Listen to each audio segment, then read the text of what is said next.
అందరికీ నమస్కారం. మిత్రా క్యాలెండర్ దియా స్టోర్ పాఠకులకు శుభోదయం. ఈ రోజు 5వ తారీఖు మార్చి 2025 శ్రీ క్రోధినామ సంవత్సరం ఫాల్గుణ మాసం శిశిర ఋతువు ఉత్తరాయణం బుధవారం. ఈ రోజు తిథి షష్ఠి రాత్రి 5:48 వరకు, తదుపరి సప్తమి. ఈ రోజు నక్షత్రం భరణి ఉదయం 6:58 వరకు, తదుపరి కృత్తిక తెల్లవారు 5:24 వరకు, తదుపరి రోహిణి. ఈ రోజు ద్వాదశ రాశుల వారి రాశి ఫలాలు ఏ విధంగా ఉన్నాయో తెలుసుకుందాం. ముందుగా మేషరాశి. నిరుద్యోగాలు ప్రయత్నాలు అనుకూలంగా సాగుతాయి. వ్యాపార వ్యవహారాలలో లోటుపాట్లు సరిచేసుకుంటారు. గృహమున సంతాన శుభకార్య ప్రస్తావన వస్తుంది. ఆర్థిక పురోగతి కలుగుతుంది. అప్రయత్నంగా కొన్ని పనులు పూర్తి అవుతాయి. దూర ప్రాంత దైవ దర్శనాలను చేసుకుంటారు.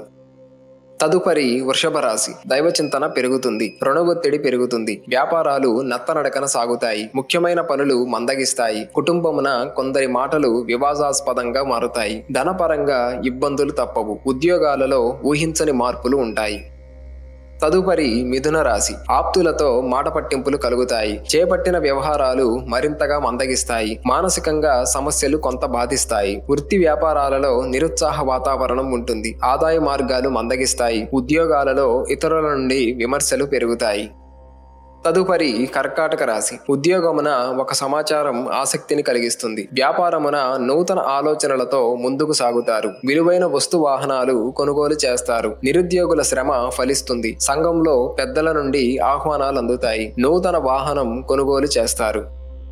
తదుపరి సింహరాశి. సంఘంలో పెద్దల పరిచయాలు అంతగా కలిసిరావు. కుటుంబ సభ్యుల ప్రవర్తన కొంత చికాకు పరుస్తుంది. వృత్తి వ్యాపారాలలో ఒత్తిడి పెరుగుతుంది. ఉద్యోగమున శ్రమకు తగిన గుర్తింపు లభించదు. వృధా ఖర్చులు పెరుగుతాయి. ఆదాయానికి ఇబ్బంది తప్పదు. ఆధ్యాత్మిక సేవా కార్యక్రమాలలో పాల్గొంటారు. తదుపరి కన్యరాశి. దైవ కార్యక్రమాలకు ధన సహాయం అందిస్తారు. స్థిరాస్తి క్రయ విక్రయాలు లాభసాటిగా సాగుతాయి. మొండి బాకీలు వసూలవుతాయి. వ్యాపారాలలో మెరుగైన లాభాలు పొందుతారు. ఉద్యోగులకు అనుకూలత పరిస్థితులుంటాయి. చుట్టుపక్కల వారితో వివాదాలలో పైచేయి సాధిస్తారు. రాజకీయ సభా సమావేశాలకు హాజరవుతారు. తదుపరి తులారాశి. కుటుంబ సభ్యుల ఆరోగ్య విషయంలో వైద్యుని సంప్రదించడం మంచిది. చేపట్టిన పనులు అతి కష్టం మీద పూర్తవుతాయి. వృత్తి ఉద్యోగాలలో ప్రతికూల పరిస్థితులు వేధిస్తాయి. స్థిరాస్తి సంబంధిత విషయాలలో వివాదాలు తప్పవు. ముఖ్యమైన వ్యవహారాలలో ఆలోచనలు అంతగా కలిసిరావు. తదుపరి వృశ్చిక రాశి. బంధుమిత్రుల ఆగమనం ఆనందం కలిగిస్తుంది. ఇంటా బయట అనుకూల వాతావరణం ఉంటుంది. సంఘంలో గౌరవ మర్యాదలకు లోటుండదు. ఉద్యోగమున పదోన్నతులు పెరుగుతాయి. వ్యాపార వ్యవహారాలలో మీ అంచనాలు నిజమవుతాయి. ఆర్థిక ఇబ్బందుల నుండి కొంతవరకు బయటపడతారు.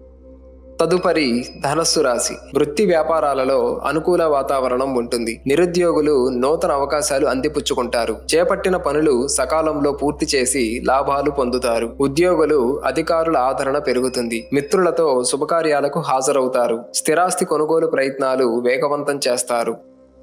తదుపరి మకర రాశి. ఇతరులతో తొందరపడి మాట్లాడటం మంచిది కాదు. దూర ప్రయాణ సూచనలు ఉన్నవి. ఉద్యోగాలలో సహోద్యోగుల ప్రవర్తన కొంత చికాకు కలిగిస్తుంది. వ్యాపారాలు ఆశించిన రీతిలో రాణించవు. బంధువర్గం వారితో మాట పట్టింపులుంటాయి. కుటుంబ పెద్దల ఆరోగ్య విషయంలో శ్రద్ధ వహించాలి. తదుపరి కుంభరాశి. వాహన ప్రయాణాలలో జాగ్రత్త అవసరం. కొన్ని పనులు అనుకున్న సమయానికి పూర్తి కావు. ఖర్చులకు తగిన ఆదాయం లభించదు. ఉద్యోగమున స్థాన చలన సూచనలు ఉన్నవి. వృత్తి వ్యాపారాలు మందకొడిగా సాగుతాయి. నూతన రుణ ప్రయత్నాలు వ్యర్థంగా మిగులుతాయి. తదుపరి మీనరాశి. అన్ని రంగాల వారికి లాభదాయకంగా ఉంటుంది. వాహన కొనుగోలు ప్రయత్నాలు ఫలిస్తాయి. ఉద్యోగులకు నూతన అవకాశాలు అందుతాయి. సంఘంలో పలుకుబడి పెరుగుతుంది. దైవ సేవా కార్యక్రమాలలో పాల్గొంటారు. వ్యాపారాలలో సమస్యలు తొలగుతాయి. దీర్ఘకాలిక వివాదాల నుండి ఉపశమనం పొందుతారు.